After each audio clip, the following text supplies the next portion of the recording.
Hey, you're listening to iFanboy Pick of the Week, episode 996. I almost got that wrong. I'm Josh Flanagan, who often almost gets things wrong or just does. I'm here with my co-host, Connor Kilpatrick. We're here. We're here for sure. But Josh has got issues. I've got issues. He has a cracked rib, maybe. I mean, do you have a cracked rib? Did you decide if you did or not? I think I had a bruised rib, and then I sneezed, and I think I pulled a muscle around it. Oh, and so when I sneezed, I was suddenly I crashed on my bike, everybody.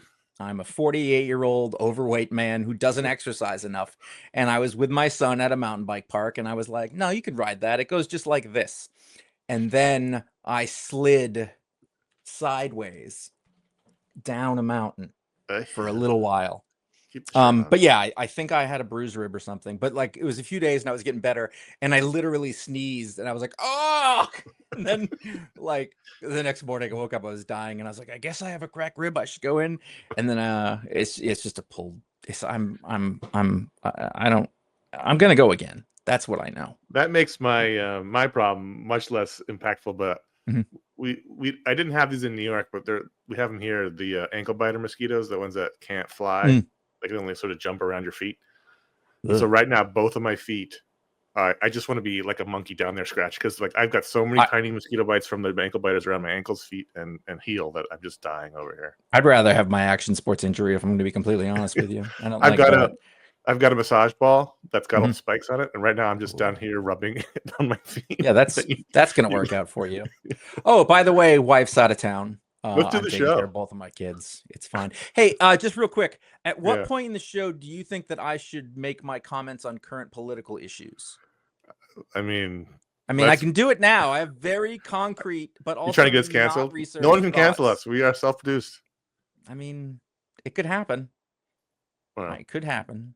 No one can what are force you us going to off, do? Take Mac Weldon away from us? Welcome to iFanboy 2025. We've wasted about 40% of the 20 years of podcasting, and less of a percentage for the 25 years overall. Yeah. But the podcasting, we've really wasted a lot of time. So it's 20 years of podcasting, 25 years of doing this entity, which was once a website and kind of is, but not really. Every week for 25 years, which is quick math, 52 times 25. I don't know.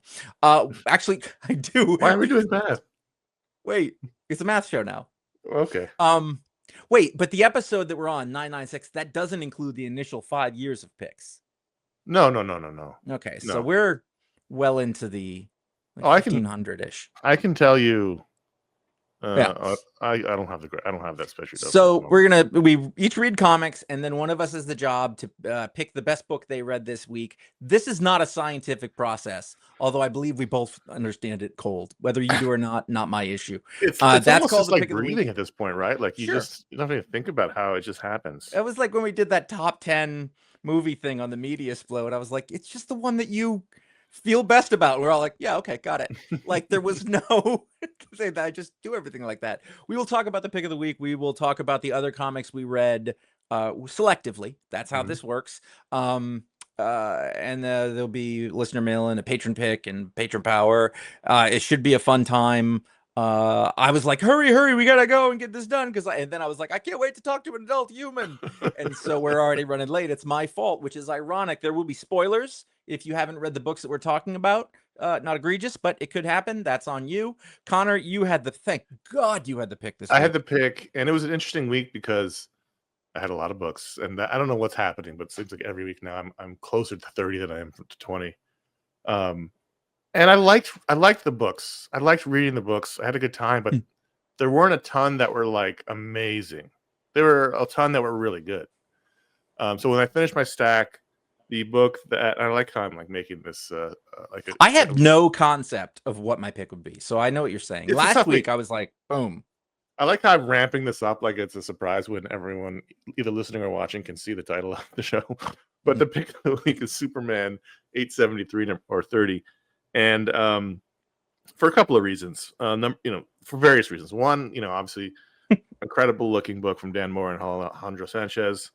I keep forgetting he's drawing Superman, so I open Superman up and I go, oh right, Dan Mora. Like I just for whatever reason, he's still in my head. He does Justice League. He does other things, and I just keep forgetting into this one. Transformers, apparently. So the first thing that happened was, we've been enjoying this arc. We really liked the last issue. This is the arc where Superman and Superboy Prime have teamed up to fight the Dark Legion of superheroes in the future. These are the Legion of superheroes who are inspired by Darkseid from his planet, from the absolute universe. And then the cliffhanger in the last issue was that Superboy Prime had switched sides against Superman.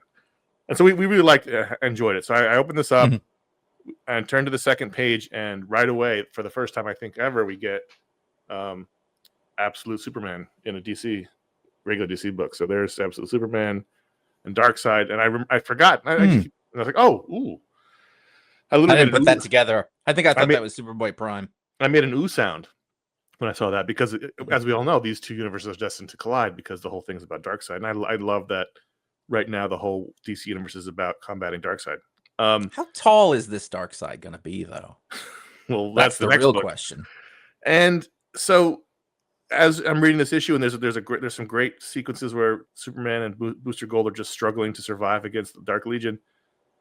I did not see the double twist come, which was that in the last issue, Superboy Prime switched sides, and in this issue, it was all a ruse, and he's actually on Superman's. I didn't see it coming, just because I'm so used to Superboy Prime being an asshole, and so when he switched back, I went, oh, like it was a legitimate moment of surprise and shock, and then I thought there were great jokes. I mean, this Superboy Prime is inherently a meta character. He exists in our world, and so when the Legion tells him to go kill Booster Gold, he says Dan Jurgens is going to be pissed, and I laughed.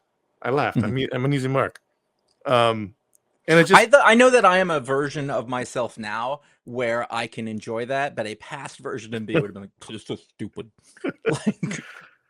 And Superboy Prime gets a little bit of a redemption arc here. At the end of the issue, he's been given Superman's Legion flight ring.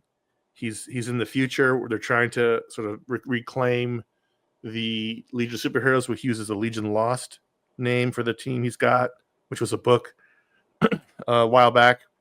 And I just thought this was a really fun, exciting Superman story that's dovetailing into the Darkseid thing. What's interesting was, we're not talking about it on the show, but the last scene is Superman and Booster returning to the Justice League Watchtower. It's the same exact scene that ends Justice League 11 this week. They literally the same dialogue, the same everything. So they dovetail the books together at the end, as we lead into DCKO, the next thing that leads into the next thing. But on its whole, as an issue, I thought this was fun. It was exciting. It was beautifully drawn. I'm looking at this crazy page where, Superboy Prime can sort of break reality. And he does it again here when he punches. And I thought the stuff with Superboy and Superman was really nice. I thought he draws blood on that punch. I noticed that. I was like, wow. I mean, he's Superboy, so this kind of works that way. I enjoyed it as well. I feel like I would like to spend more time with this haggard Booster Gold. I'm just interested in him. It's really cool looking, and I hope that more comes out of that. There is certainly a sense of threat from this Darkseid thing. And a little part of me is always wary of that, because I'm like, do I have to be reading about Darkseid for the next 18 months now? I don't want to. Right. We don't want it to go on forever. You don't want it to be 5 years until they resolve this. I can't put that on this. Okay. And so here is where I have come up with my Josh Williamson theory. My Josh Williamson theory is that he is the Jeff Johns of now. Okay. He is not the same as Jeff Johns, although he is clearly heavily influenced by Jeff Johns. He's from that school for sure. He is, and what comes along with that is a complete and utter belief and no disdain for the superhero format. These are superhero comics. You were going to have fun doing with them. You're not going to try to break the mold. You are not going to try to reverse everything and say, here's what really happened. Which is not, Jeff Johns didn't do that. He told the colored lanterns, but it was not everything you knew was wrong. It's not that. They're not deconstructionists. No. Yeah. That's the word. And it took me a little while to sort of get that, because I've known Josh, off and on for a long time. We interviewed him a long time ago. Yeah, no, but yeah, like I met him a long time before we would have interviewed him, if that makes Right. any sense, you know. And you know, he's just got a great attitude for what superhero comics need to be. And it isn't necessarily a flashy thing. He's not Grant Morrison, but if you just look at solid work. So when you talk about that twist that happens in this book, I'm like, yeah, that's exactly what needed to happen. Yep. And you didn't, whether you see it coming or not, you know, it means he did his job, but that's the right answer. That's the comic book thing that should have happened. Right. The double cross, the flip twist, you know, that happens. And it's really neat, you know, to just like he's gotten so good at this portion of the art form over, you know, the last 10 or 15 years at this point. You know, where he's, you know, the guy who's doing these comics at DC, that I think that these kinds of superhero comics, these Mark Waid also, Yep. these shameless superhero comics are the most important comics that are being made mainstream comics. They are the ones that are not people trying to be clever. And this is not saying it isn't clever, it's not smart or whatever, but they're doing the thing that is the hardest thing to do, is to tell these stories without trying to skirt the lines, without trying to get out of it. Because some people are great and they do it really, really well, but a lot of people are not, you know. There's a special handful of writers who Right. could do those, you know, Grant Morrison comics, Right. Warren Ellis comics. They're And a mostly lot all of people British. can make a pitch and be Yeah. like, yeah, but watch this. Hawkeye's old. And so is, you know, and you know, Yeah. a lot of people can make that pitch and sell it, but very few people can land it. But I really do find that, you know, the Dan Slott, the Yep. you know, like that, making modern but old school superhero comics. Zeb Wells. Yeah, it's a dying art. Joe Kelly. I mean, even if you don't like exactly what he's doing, like he does the thing. It really, I think it's really benefiting DC right now that Mark Waid and Josh Williamson are sort of running the show. They're not running the show, but they're in the role that Bendis had in the early 2000s at Marvel, where the story of DC is happening in their books, so they are pushing the story forward. And it really does help Williamson to have a partner in Dan Mora and Alejandro Sanchez. Oh yeah, and these books look incredible, and they have big, bright colors. Actually, you know, I'm looking at this now and just realizing, you know, one of my chief complaints for a long time with DC was that they were making Superman red and teal, and here he's blue. And even like he is royal blue. That's Superman should look blue, and it just looks like this is a big old Gashi comic. Yeah. It just looks great. It's full of action, but without being a throwback. Like it is just it's a modern comic, but it's full of action. It's full of character stuff. It's moving a big story forward. It's all the things you want a superhero comic to do. And I don't want. I mean, this is not nothing to do with this issue, but I don't want, like you said earlier, Darkseid to be resolved in 2030. Like it needs to happen relatively soon, which is hard for DC because that would mean ending the Absolute books, which are doing so well for them. So they're going to be tempted to stretch this out because the sales are good, and it might end up impacting the story. But that is a conversation for another day. In the meantime, I mean, it really has to do with like their sales, and everybody in the world knows that the most important thing is going to be sales, the units you move. But if it comes to like the soul of the kind of product that they are making here, that they're supposed to be making here, this is what a Superman book has to be. Yep. Nobody should want a postmodern Superman book. Yep. It's not right. Even though this is a little bit, because again, the character of Prime is a postmodern character, but he doesn't. Yeah, but not in that way. Superman doesn't act that way. Prime does in his little Prime bubble.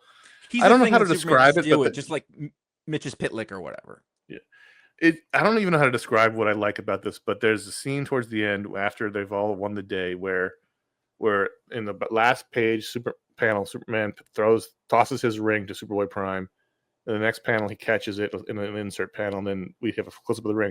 It's just, these are all beautiful drawings of a very simple act, and I just find myself captivated by the little moments in comics where it's not easy, but you can draw a big old punch, but if you can make the act of catching a ring and then revealing it to be compelling and beautiful, dramatic, that's a really good artist. Dan Mora, I mean, we've talked about him a million times.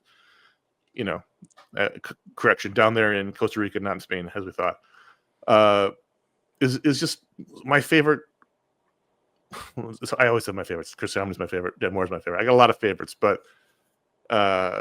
he's one of my favorite artists. Just everything he does is wonderful, and it's great. And I'm glad he can do multiple books, however he does them. And I'm just happy that this is exciting. And Summer of Superman really worked out. The movie was great. These books are great. I'm really enjoying everything. I think we're lucky that we're in a time where like you can go, oh, this guy's my favorite artist right now. Well, there's also this guy. Like, there's a lot of great ones, and that was not always the case. I don't think. No, we've gone through fallow art periods, and but even like when we were kids, kind of like 80% of the stuff looked exactly the same, and then there are a few different people who were kind of weird. Like, so for a while, I could be like, Norm Brayfield came along. I was like, what the fuck is this? Right, like that's me when I discovered Todd McFarlane Spider-Man. Absolutely. Like, McFarlane, Larson, when they came along on Amazing Spider-Man, same thing. Like, what is happening? Hated Larson. Because Larson was the guy who followed McFarlane, and I was like, "This is just a shitty version of what the other guy did." It isn't, and because I didn't know anything because I was 11 or 12 or whatever. But still, you touched something came back. I understand.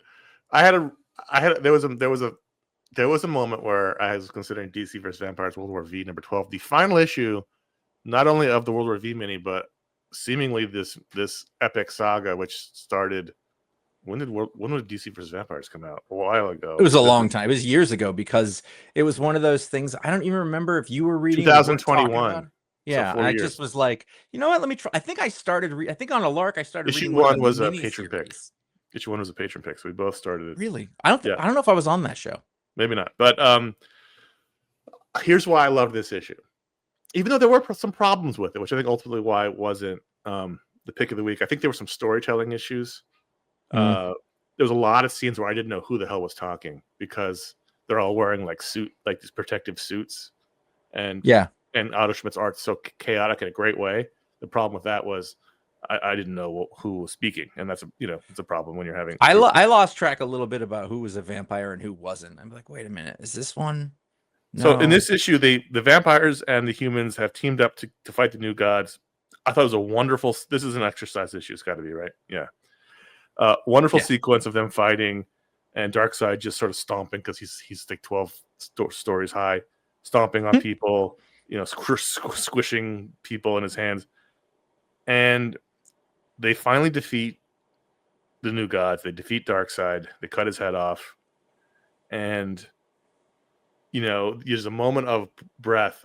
It's a moment because the vampires immediately start killing the humans, and I started laughing on the couch. I was sitting on the couch right behind me, and I started laughing because Matthew Rosenberg gets it. Like in every other story, this is the moment where they finally defeated the big bad. This is like the Lannisters and the Starks teaming up to fight the White Walkers. Like, we finally done it. Let's have a truce and let's figure this out. No, they immediately start killing the humans. Well, it's funny because in Marvel, that was what happened when they did their whole vampire thing. It was like when we came to the next issue, it was like, okay, I guess vampires and humans are going to live together. Right. Right. Which I guess is sort of what was happening before this, but not really. But it's what a vampire would do. It's exactly the correct thing. Yeah, Ra's al Ghul's making this big speech. He's now Batman. He's making this big speech about how they're gonna, this is an accomplishment. Today we will use this to move forward. And Wonder Woman immediately kills him. And I just started laughing because it was such a perfect story beat. And of course that means the second fight, which is like the last third of the issue, is them fighting the vampires and defeating the vampires. There's two really great using junk comic book science, which was great. That's what I was going to say. There was two really great junk comic book science thing that happened in this. One is the what is it? They're in the house of the magic people are in. Oh, I don't remember what the House of Mystery or Kane's house. I think they're in the House of Mystery. One of those. Yeah, one of those Neil Gaiman house things. And like in here, time doesn't matter. So then he trains. Right. How did Damien feed? Also, is Damien a vampire in there? He doesn't look Damien's like a vampire in there, yeah. Okay. So Damien, the daughter of Mr. Miracle and Barda, who is right, a vampire or half vampire, she grows to adult size to then defeat Darkseid. Yeah. And there's one of those storytelling issues is that like at one point they're wearing the same thing and have the same length and color hair. And I was Right. like, what is that? And then in the next panel he's got shaved hair, and they're trying to make time go by, and it's fine. So there's that, and then the best thing is the junk comic book science, which does a lot, is I started laughing starkly. This was Alfred super fun. Alfred Lantern, and this is just quite after he makes a stop sign in the air to try to get her attention as she's flying really fast, which is great. Stop. She says, make some big chains, anchor him down in the earth, and hold on real tight. I don't know if I can. You're Green Lantern. You've got willpower. That's what they're saying. But also, Alfred, this is yet another comic book writer letting us know, like, Alfred is the most badass Right. of all of them. And then she takes the chains and turns the earth around so the sun comes around and kills the vampires, which is, Supergirl moves the earth to Yep. bring the sun back, so all the vampires get burned.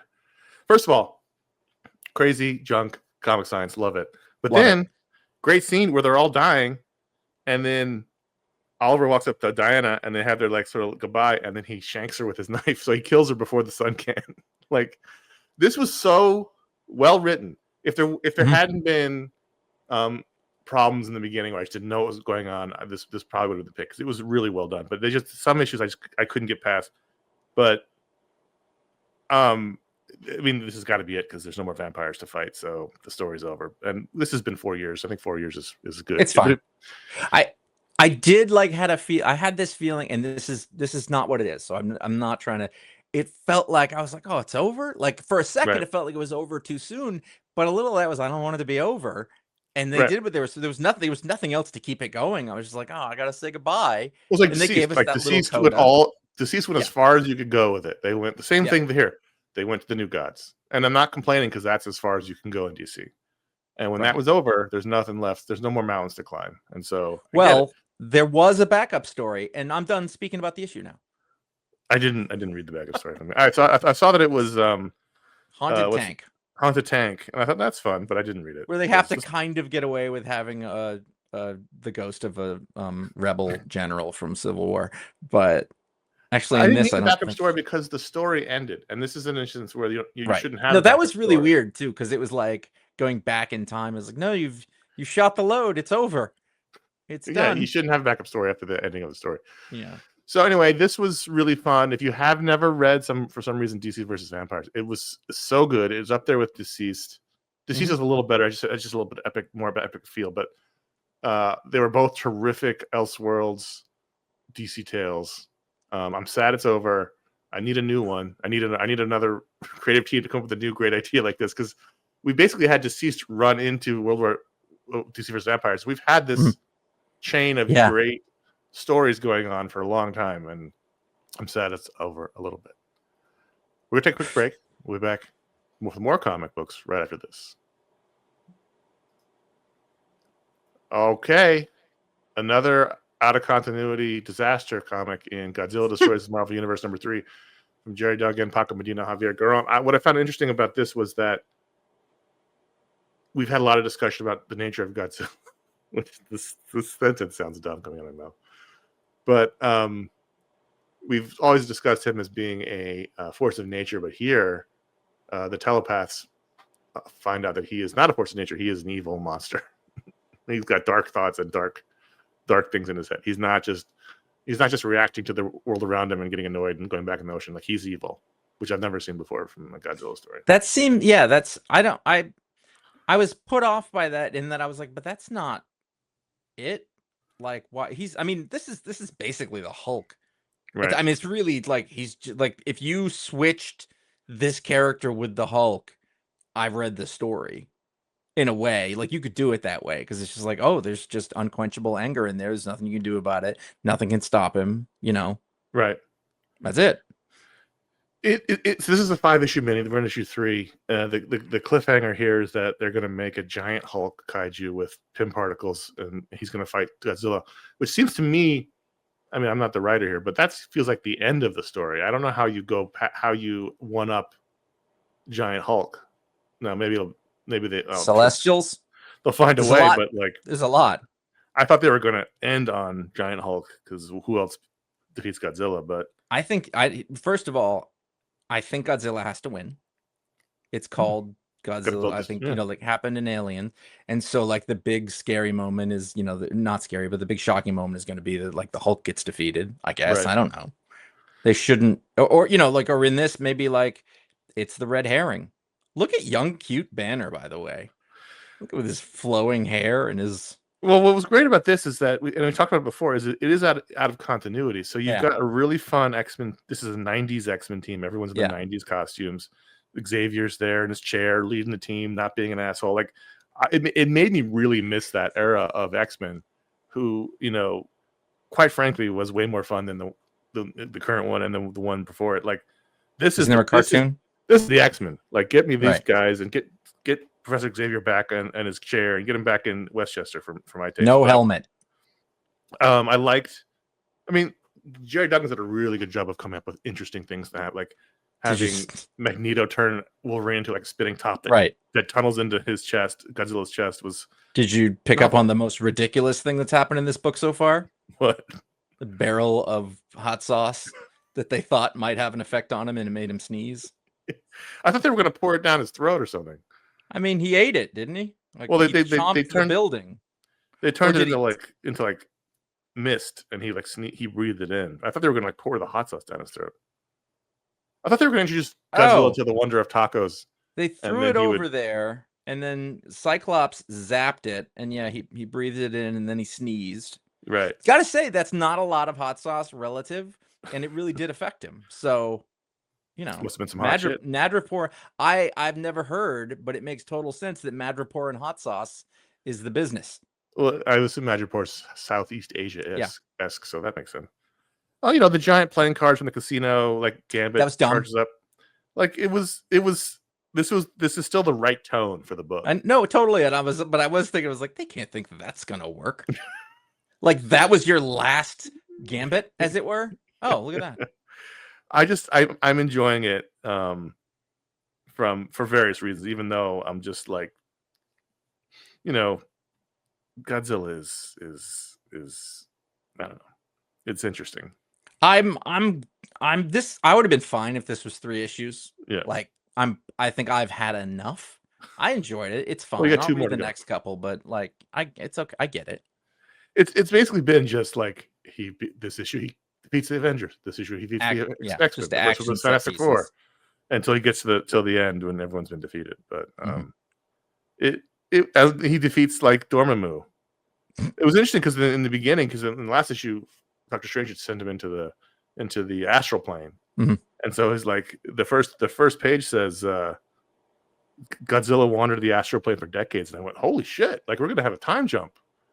And Dormammu just sends him right back to the same moment he left. I was like, God damn it! Like I thought we were gonna get like old men, old women fighting, but that's not what happened. That was a real kick in the nuts for the Earth. I know, like we did it. Oh fuck you! I like that. Like we had another. I think didn't Dormammu show up one more time to be like, fuck, I'll get you. Yeah, he did. It's on the last page or second, like one of the last few pages. It's a fun book. So that's gonna come back. It's a fun book. It's not gonna break any new territory, but it's enjoyable. It's what it's supposed to be. Yeah, we had a new Image comic this week, Skinbreaker #1 from Robert Kirkman and David Finch. I think this is 8 issues. I think it said in the back. This is an 8-issue series that has all been drawn. I don't know. But yeah, 8. No, wait, no. I don't know how many issues, but it's however many. They're all done. They're doing it for 8 years. You can expect the full 8 issues of this monumental series to ship on time, despite all the issues being oversized. Yes, you can. He's been drawing it for 8 years. That's a lot of years. That's crazy. Is Finch doing other things? That can't be. That means Kirkman's been paying him for 8 years to draw the book. To just do this? Yeah. To do a really niche fantasy book? You know how much money he made? That's what's No, I know. Like that's all that tells you is what kind of money he's got. So I thought one more thing about that back behind the scenes article is I found it interesting that I guess he's drawing by hand. All drawings by hand, Connor. He was drawing on paper. Yeah. He's doing it on massive art boards, like double the size of a normal art board. And it's IMAX art. Yeah, and then So each double page spread is roughly 4 pages in size. So that's, I mean, the art in here is like packed, and so I can see why it would take 8 years to draw this if it's he's actually drawing twice the size you would normally draw. That's a lot of time. My revelation about this was this. Not a huge David Finch fan. I specifically remember, I don't know where he came from, but I remember that Bendis was super happy to have David Finch come on New Avengers, and I was like, this isn't what I want. But reading this genre and this type of thing, like, I could not help but be impressed by it. And I was like, maybe some of these superhero artists that I don't really like aren't necessarily meant to be drawing superheroes. Like, and if you put them in a different context, you know, it unlocks something about the art. Like, it's not my favorite, but I can't look at this and be like, oh, that's not good. It's not. Like, it's amazing. Like, he's created an entire world. It is so almost over rendered, but again, not in a bad way. There's so much detail. This is really impressive. Yeah, no, absolutely. And it is of a type of art, and this is sort of what it's going for, which is, you know, I tend to favor a minimalistic approach often, and this is not bad, but I can appreciate this, you know, like, I like him. Great work. It's generally speaking not a style I gravitate towards, but he's a really good practitioner of it, and I did like his work in superhero stuff. He did a lot of Batman stuff. I did like his Avengers work, but here I think it's a whole new level. And I think the 8 years double-sized work is, like, I'm looking at the second and third pages, which is a double page spread of these two characters, you know, walking through the forest, and there's so much happening. On this page, and it's almost all foliage, but I can see why it took 8 years. This is crazy talk. I mean, the story itself is not groundbreaking. It's a tribe in this fantasy world. I don't even know what kind of creatures they are. Kind of Avatar orcs. Yeah. It's very not what I would have expected to read from Robert Kirkman at all. Right. But I'm also not surprised, because dude likes to do a lot of different things and can. And he's got a lot of interests. So the elder of the tribe is no longer able to do what he needs to do to run the tribe. It's sort of like the Dothraki, like, showing any weakness and you're done. He's on a hunt, but he's not strong enough to kill the beast for the feast. And his I don't know, son-in-law or whoever his second in command, protege, something. He does all the actual killing, and he does the dragging of the carcass back, and they encounter the man who wants to run the tribe, and he sees, like, you're weak, and so it's basically it's a entire issue is just a fight over, or argument over, who should be in charge of this tribe, and leading to a challenge to the tribe leadership. But before the adversary can challenge the old man, the protege does. So because he has to, like, he doesn't want to, but he knows the old man will die in the fight with the mantle, the heavy burden. That was interesting. And then the whole thing about the Skinbreakers is that the children are born with different skin, and then they use this crystal sword to the light makes their skin fall off to reveal the orc skin. Like, and that was interesting. And there's one kid who doesn't, and so there's interesting things happening here. It wasn't the most groundbreaking thing ever, but it was interesting. So if you have the rough, bumpy skin, then the thing takes that off, and then you're smooth, I guess, underneath it.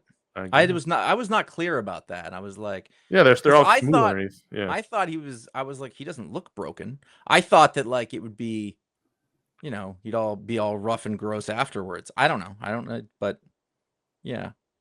But we're gonna find out that the guy's kid who didn't get the skin breaking there's something special. He's Luke Skywalker or whatever.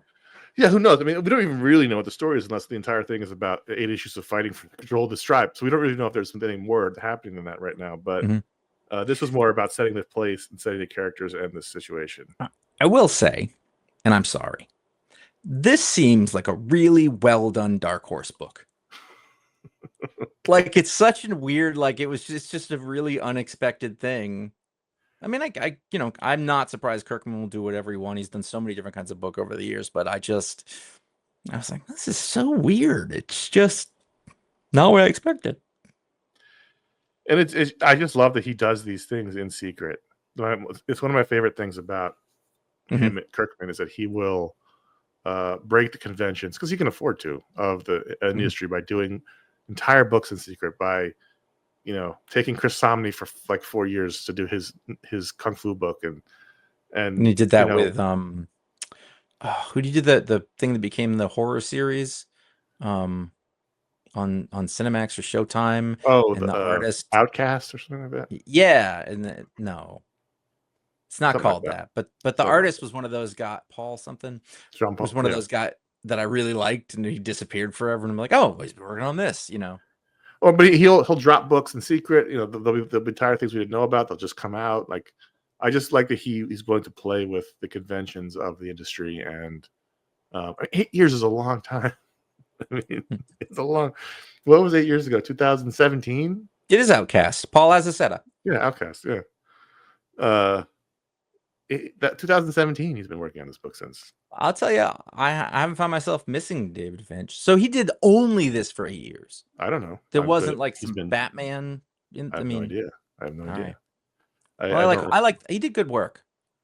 It's a great book. I mean, a great looking book. I thought it was a fine book. It was a great looking book. How many other guys out there are like, how can I get this 1 issue a year deal? Well, it's not, but it's so much more work. It's like painting a mural instead of like he's doing his giant size. So it's a lot. But everything is bigger. It just takes twice as long to draw a person if he's double sized.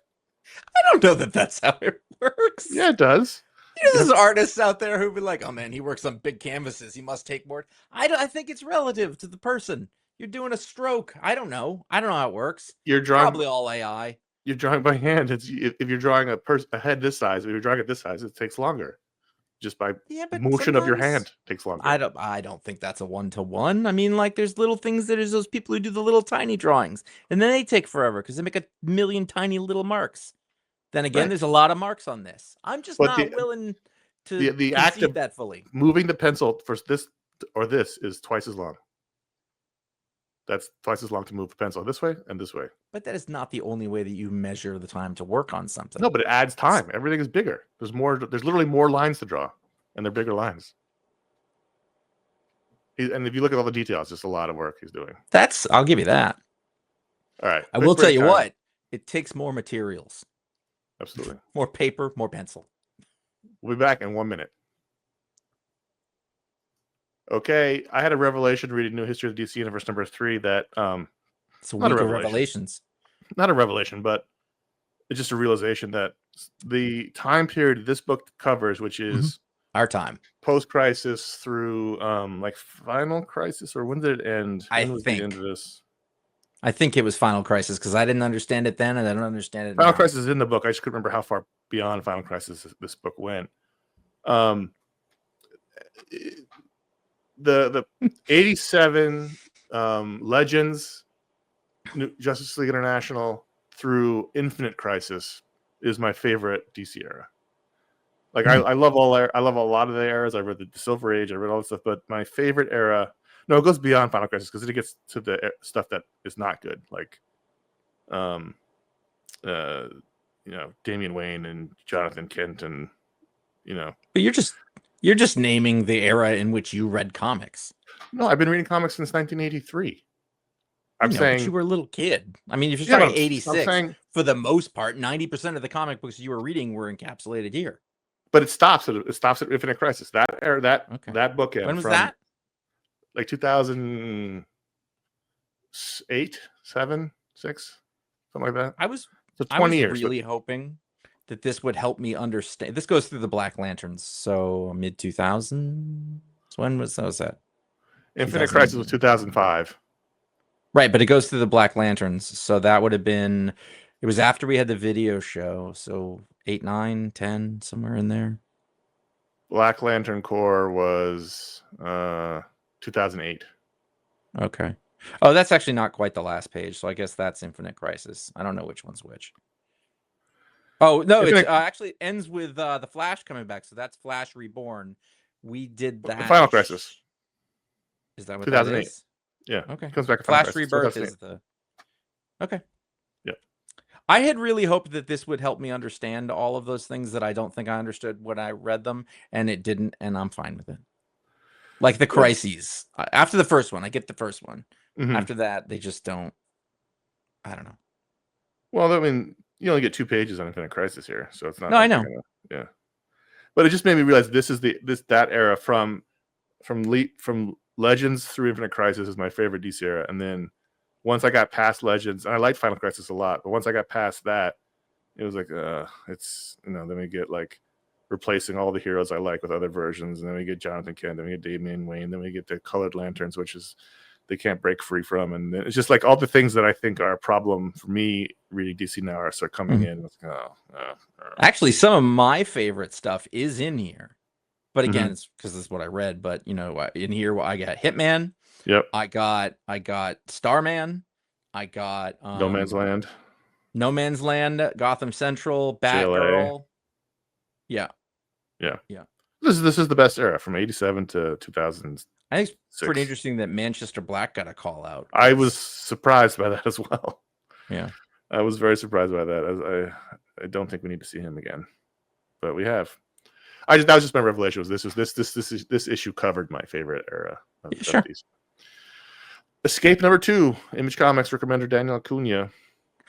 I think this is my perfect comic book.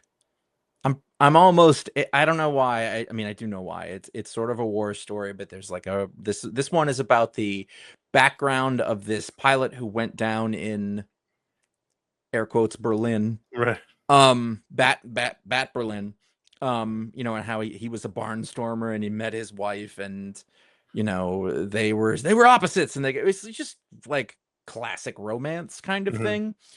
And it's really easy to using animals as archetypes for people can be good or bad.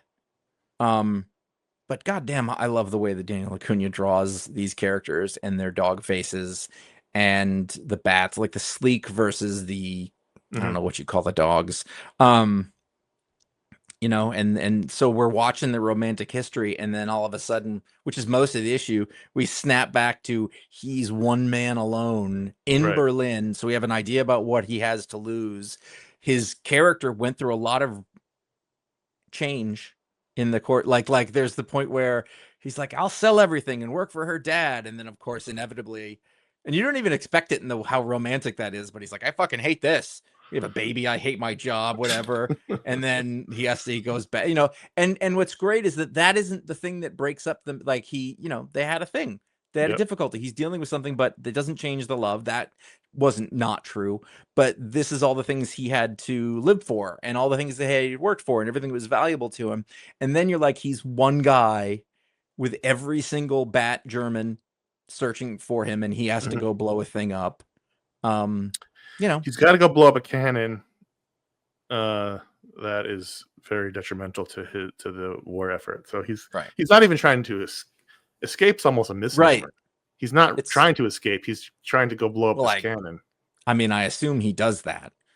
Well, or the title is a problem. I don't know if this is a miniseries or an ongoing. I don't know what. So it's hard to say. But and the thing is, we'll never know. We'll never know until it's over. Connor and I we won't know. This will come up at some point, maybe on the after show, I think. I did find it funny when the dog faces were smushed when they kissed. It's like you can't really do much there. And I thought you guys would just sort of lick your faces. They just sort of smushed their beaks together. I always like part of the thing about doing dog stuff or animal stuff is like how much they decide to make it dog-like and how much they decide to make it human-like, and they just you have to just accept whatever it is they're doing. I think in Beneath the Trees this week, like the bear character's last name was like Brown Bear, and I was like, oh, you're calling him Brown Bear. It is interesting to me that by making the characters animals, it becomes a kind of a fantasy book, and therefore more liable to be published and sell than if this was just a straight up World War II story. I mean, just that element of making them not human means this book will sell more than a Garth Ennis World War II comic. It is interesting. It's just if Remender and Acuna had done this as humans, I mean, they would have published it, but I thought people will look at this because it's animals, because it becomes a fantasy comic, as opposed to, it's just interesting to me. That's really interesting. And it, you know, like you can go, well, there was mouse, so there's been something set up to sort of make this work. I don't, you know, but I don't, you're right. I don't know. I think one thing you could say is if they made it humans, you'd pretty much have to adhere to history, or it throws people off, or you'd have to do more work or whatever. And if you make it animals, you escape that, but also you you know, you have the ability to sort of make the history what you want it to be to fit the story you need to tell, while still hitting the, you know, the emotional points and the points you're trying to make. It's a good point. It really is. I do wonder if and how long Daniel Acuna has been doing this. I remember because someone told us that that Avengers book he'd drawn for like 5 years before it came out. So I wonder how much of this has actually been done. I wonder how many dudes are out there going, how do I get one of those Acuna Finch deals? That's what I'm saying. I mean, be amazing and be slow. And Dan Moore is looking at him like, what the fuck am I doing wrong? I'm drawing 12 books. It's gorgeous. It's a good book. It is. Yeah. I mean, like, Daniel Acuna is one of my favorite artists. Yeah, has been a long time. Every time he shows up again, I'm like, oh, this guy. And that sounded like it was rude, but I'm like, oh, this guy is happy. First time, you know, met him in a Green Lantern book. Yeah, for sure. Who's the artist on Black Sad? It's Juanjo Garnido. That's not a name I know off the top of my head. Yeah, but he's as good as Juanjo Garnido. Yes, in drawing his kind. Oh yeah, he's as good. He's as good as anybody. Juanjo Garnido is the top. Like, he is amazing in terms of I'm saying right now anthropomorphic animals, and that's like Daniel Acuna is right there. Daniel Acuna is not the best because there is no best, but there is no one above him. Which is in my opinion, just style wise, you know, he can do the job, but in terms of like what he does, it's I love it. I love it so much. Do you love us though? That's the question, because iFanboy's listener supported is what I'm telling you. And how are we already this late in the show? I don't talk to people. And this is the only thing I know anything about and feel confident about saying. If you go look at the old shows, we talk about each book for like a minute and a half, 2 minutes. Well, we have more to say, which is amazing, because otherwise you'd think we'd be bored at it, but now we're just like full of ourselves. Listen, you can directly support the show by joining a great community over at patreon.com/iFanboy. There is a Discord group, there's a Facebook group. Presumably you get to vote on the Patron Pick. You can get a Patron Power live on the show. You can join the monthly Patron Hangout at $10 or higher. You'll get an ad-free version of the show. Plus, you get the Pick of the Week show, this thing you're listening to right now, one day earlier on Saturdays. You will get access to the iFanboy after show, where we talk about the books that did not make this week's run, didn't make the main rundown of the week. So basically, we can't talk about every book. So we thought, and there's so many. Now, there's a discount if you sign up for one full year, and now you can give and send gift receipts. Nope, gift memberships, gift receipts. I mean, I'm sure you get a receipt of some kind. When my in-laws give a gift, you will immediately be presented with a gift receipt before you've even clocked what it is you're holding. Here, in case you don't like it. I'm like, just give yourself some credit here. Go to patreon.com/iFanboy/gift for more info. iFanboy.threadless.com is our merch store. We like the Threadless product, so we're happy to put our stuff on the Threadless product. I think we were all thrilled that this was an option because we're fans. Go back and look at the old video shows. We're basically only wearing Threadless t-shirts. It's true. That was definitely the thing for a while. There's 23 designs on t-shirts and more. We have our 2025 iFanboy designs that are available there too. Check them out, won't you? And check out, maybe you don't want a shirt, maybe you want some stickers, you want a phone case, or you want something else. You know, you don't just have, you're like, I don't like those t-shirts, buddy. There's other ways to do it. iFanboy.com/support is a direct donation PayPal link. You know, you donate by PayPal. The more the better, as far as I'm concerned. Right. Just keep doing it. There is a recurring charge. I want you to know that I and Connor and I do not have a ceiling on your generosity. No. None. You can buy our love. Our love is for sale. It would shock you It would actually shock you how much we would need to be satisfied. Yeah. iFanboy.com/Amazon is your general shopping affiliate link that we have there. If you are going to shop for that stuff from that place, if you use that, well, that'd be awful super of you. Thanks very much. Finally, bookshop.org is a aggregator of local bookstores. So if there's a book that we can link there using that system, then we will do so that you can purchase books from one of these wonderful businesses that make up some of the best things in our culture. That will be where appropriate. Look out for it on like Booksplodes and things like that. Let's move on. Did you read Viking Moon #1 from Image Nope. Comics?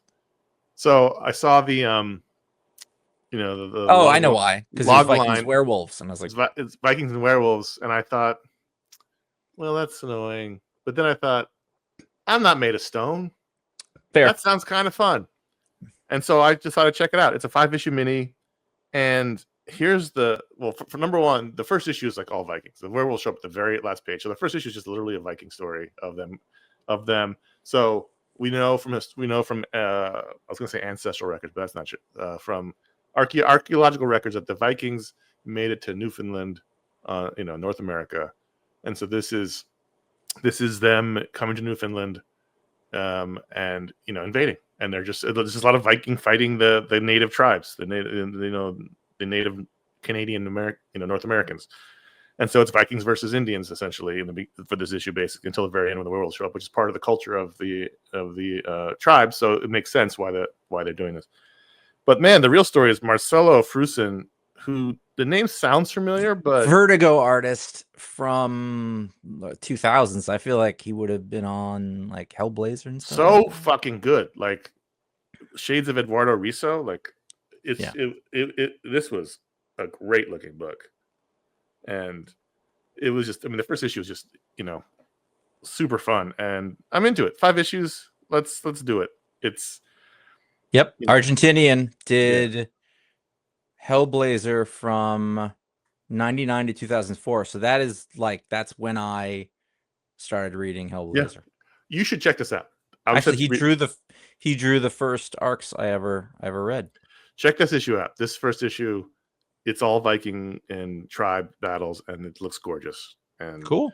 And since the werewolf is part of the, folklore of the tribes, I can get behind the inclusion, I think.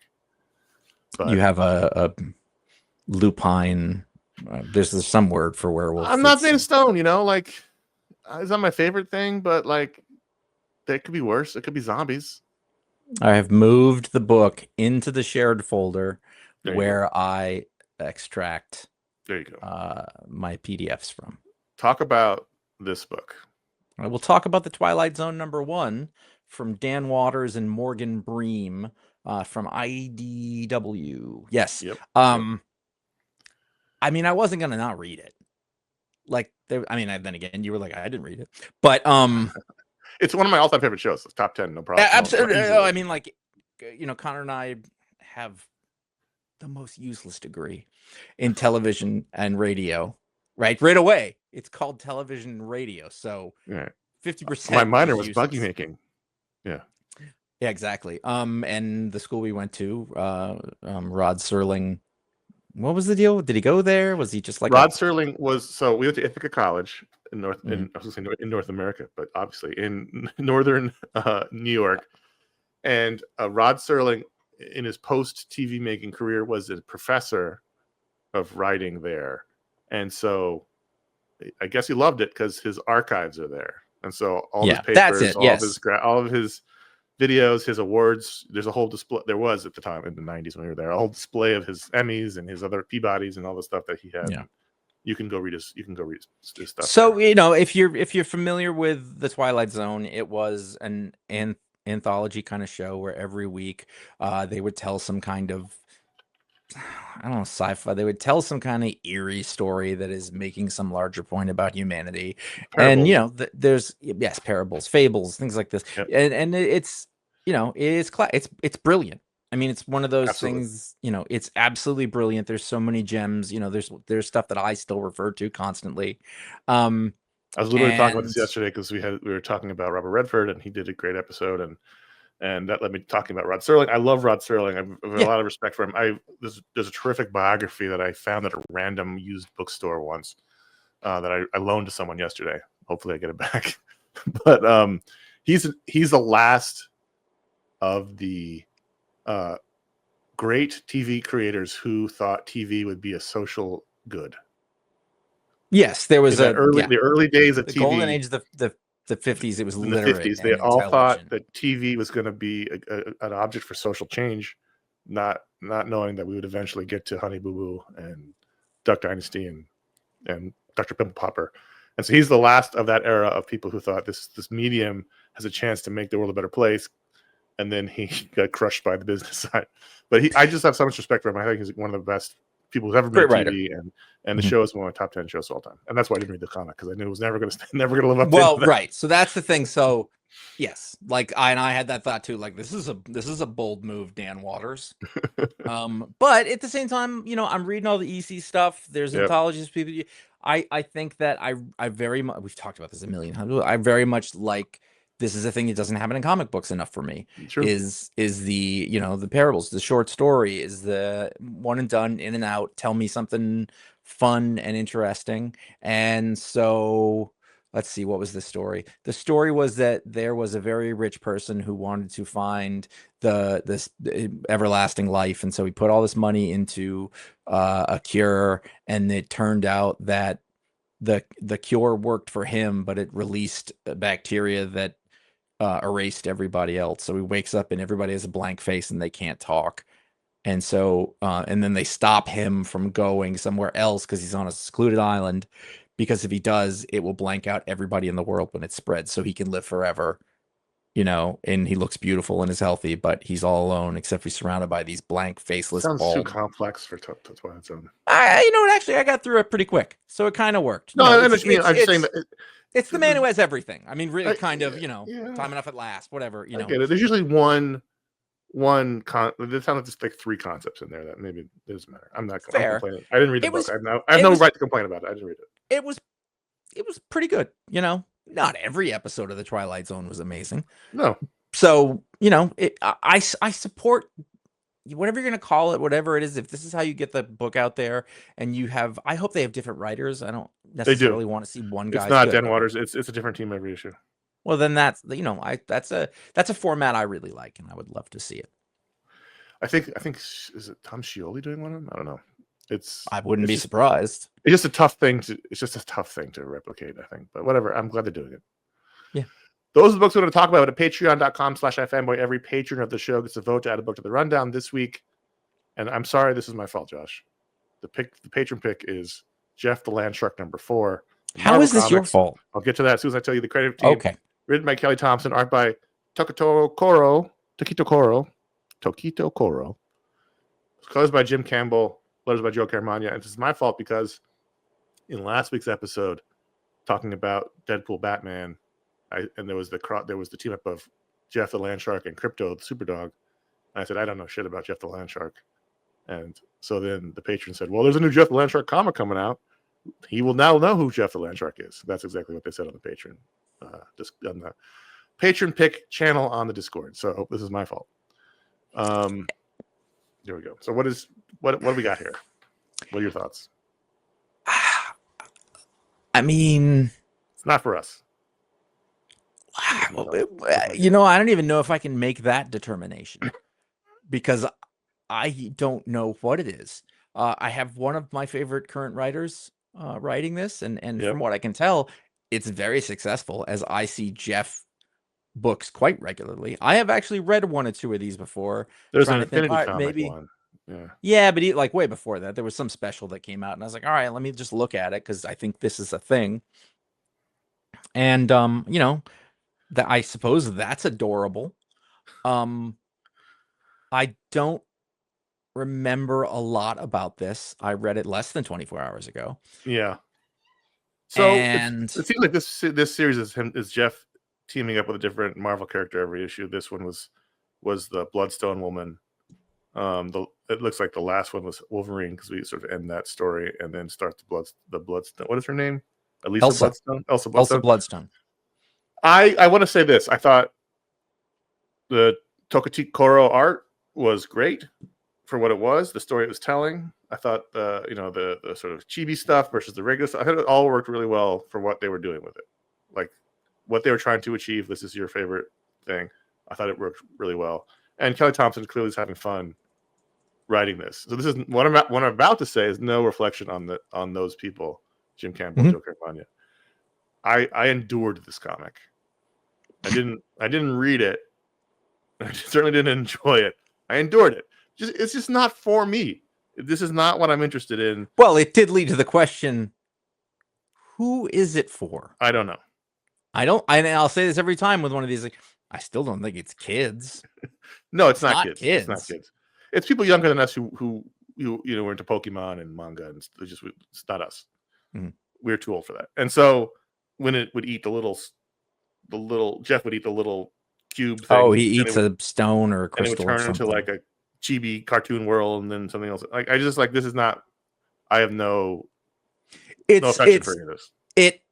It weighs heavily on you finding it adorable, and you do not find it adorable, and therefore very little left to grab onto. It's not. I'm not saying it's bad, and I'm not. No.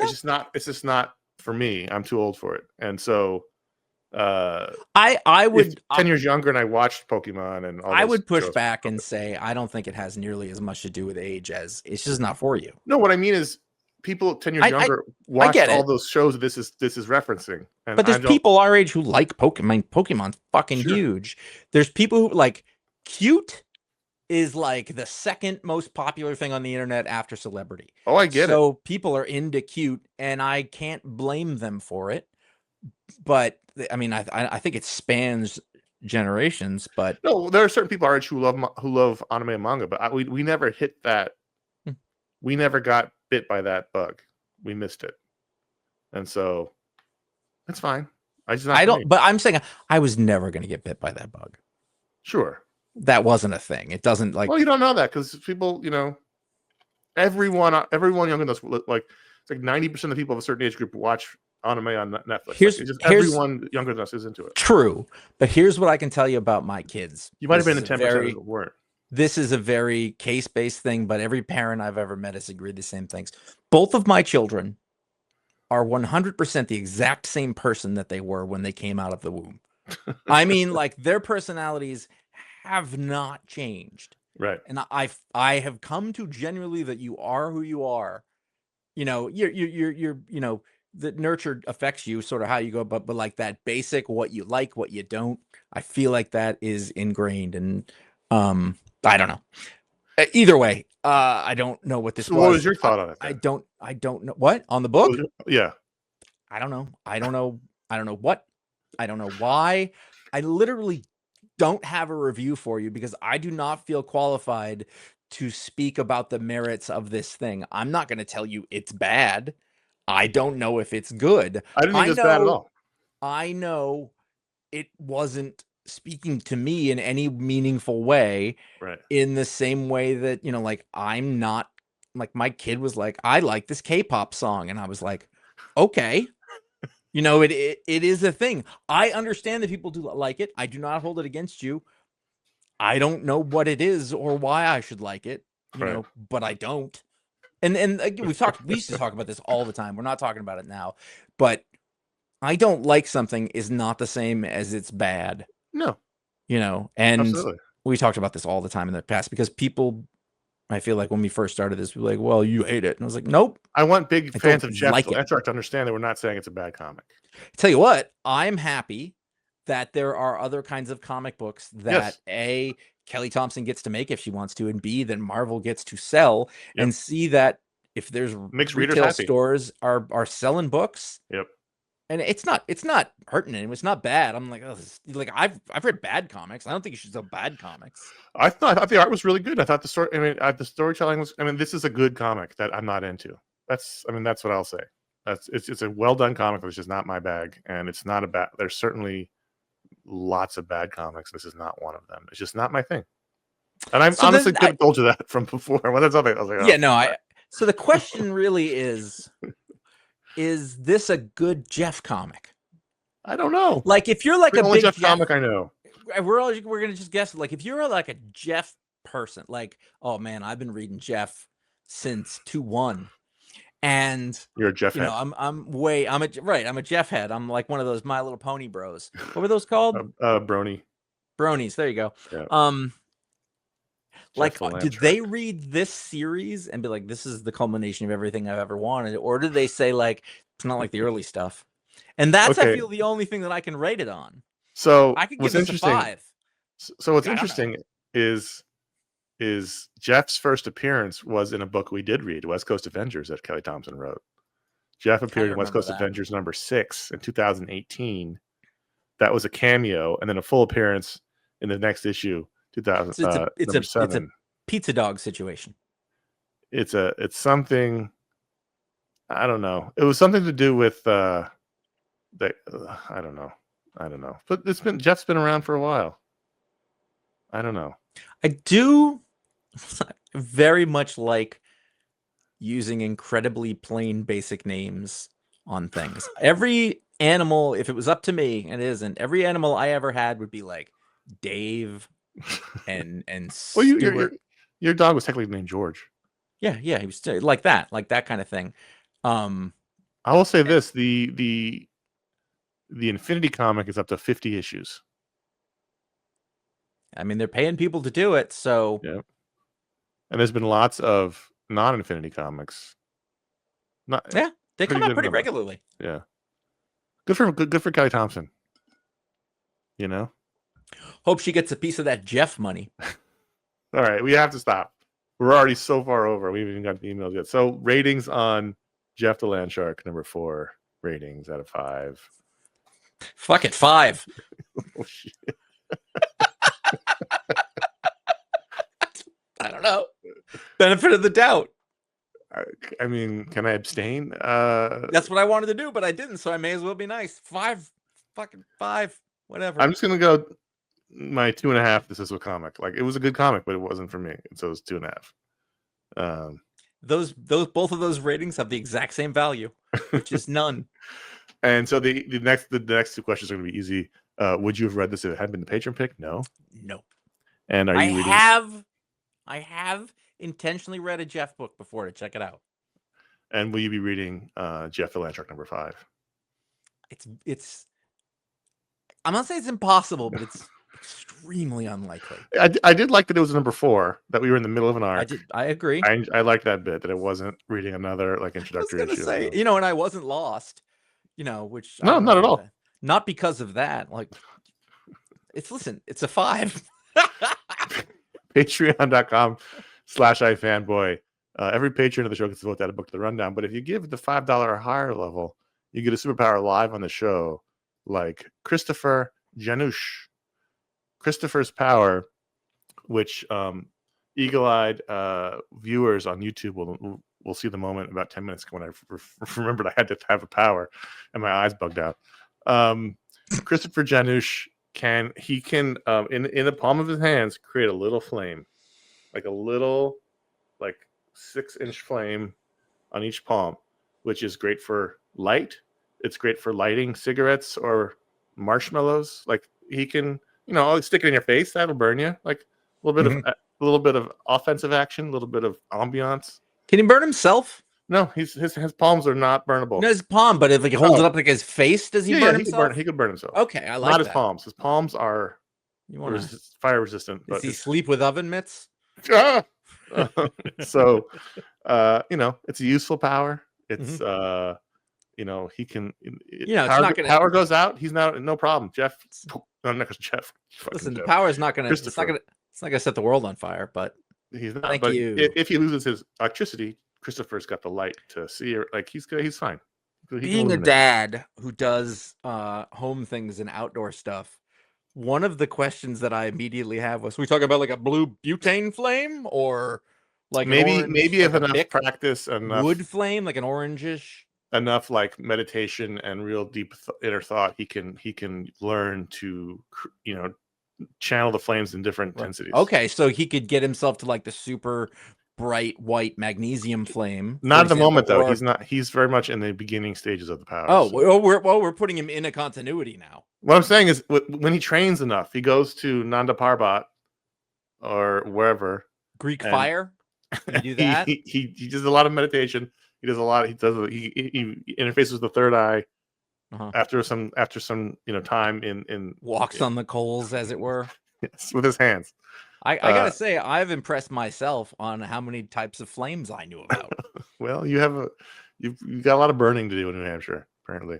I know we're in a big drought. We're not. You know what they just did for the first time ever? No campfires, no outdoor fires. Oh, people love that. I bet. In New Hampshire, in the fall. When's the last time it rained? It's raining right now. Oh, but it hasn't. It rained. It didn't rain all summer, basically. It rained a ton at the end of the winter into the spring. It was raining a lot when I was on the East Coast when I was in July. Patreon.com/iFanboy. Thanks for being a patron, Christopher. Enjoy your flame powered. And he got that for being a $5 higher level. Thank you very much. We're so fucking long. I hate when we skip the emails. I know it annoys people. It doesn't annoy me to skip the emails, and I think I get a pretty big vote. We have we can save the next. Do you want to put a timer? We have to answer this email question within 2 minutes. Can we do it? Let me set a timer on my phone. I'll read it, then you hit go. Hold on. That's not timer. That's my alarm. Okay, here's the timer. What was it? 2 minutes? Yeah. 2 minutes and 1 second. And the one thing that we don't have to worry about here is this is Scott H from Portland, Oregon, and we're doing that one. Okay, hold on. I don't even see another one. There's two. Oh, I see. Oh, no, I don't even have time to read that first one. Yeah, that one's too long. Scott's had a lot of questions answered, so if we shortchange him on this one, he'll be fine. All right, here's Scott's question. I've been thinking about this question since September 11th, 2025. Crucial date there. When I attended a lecture about the cinematic origins of Batman put on by Matt Fraction. Nerd. No. Yeah, they did that for Batman #1. They had an event in Portland. Nice. It seems to me that Batman has had more tonally diverse interpretations than any other character in comics, especially if you include the TV and movie version. Superman has been around a bit longer. A year. No. Yeah, yes. 1 year. Okay, yeah. But you're right. But it feels that the number was higher. Anyway, but it feels like we've always had basically the same Superman, or at least a Superman that is inhabited a narrower range of interpretation. Batman has been able to swing from Dark Avenger to pop art adventure and back again for decades, and so many versions in between. Do you think that there is something inherent in the character that allows for this, or is it perhaps just an inevitable result of the character being around for almost 90 years at this point?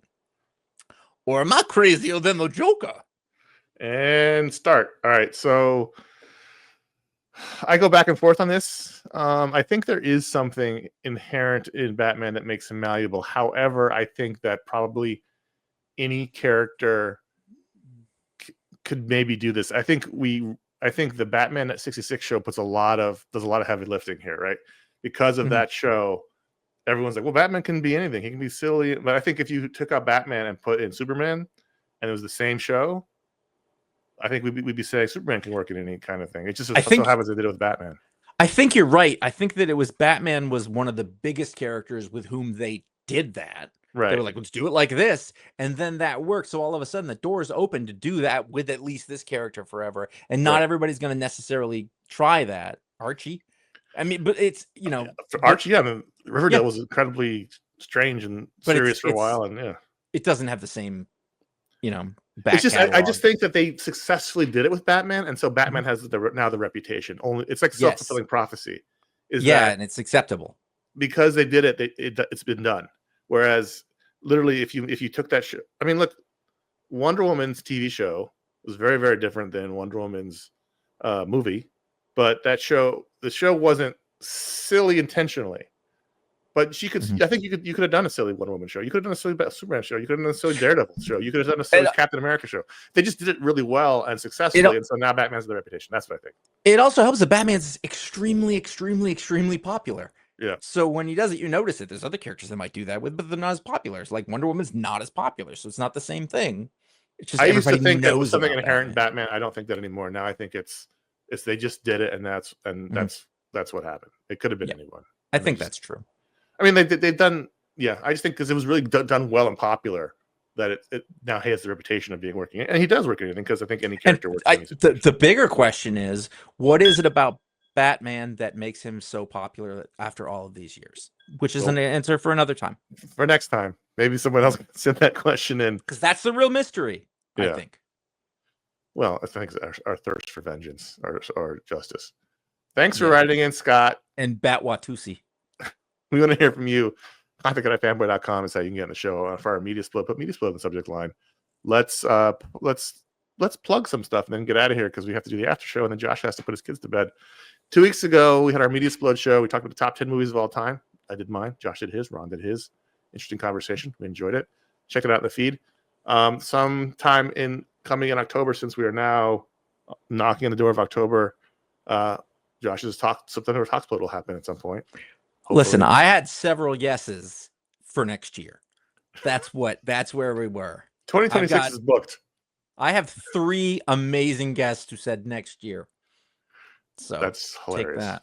Yeah, that's true. So also in October, so we'll have a book explode, which we haven't decided what it is yet. So once we do, we'll tell you what it is. So we'll have a book explode, a talk explode, and a media explode in October, as well as the anniversary show.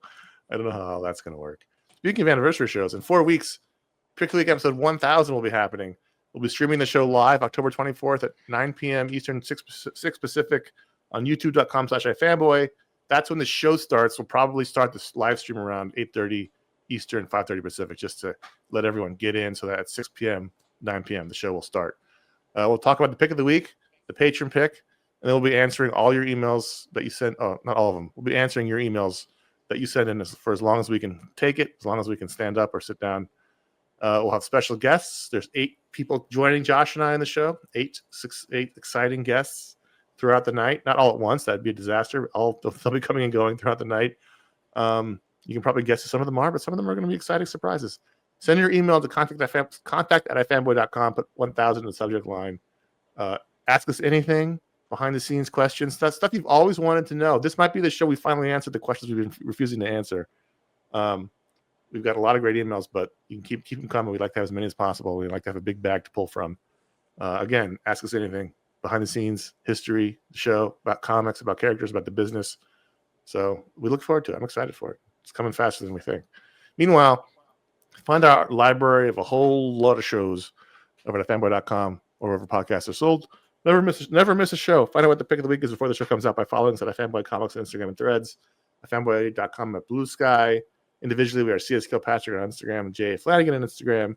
And don't miss former iFanboy writer Jeff Reed's video deep dives into comic book minutia every Tuesday and Friday across our social channels and on YouTube.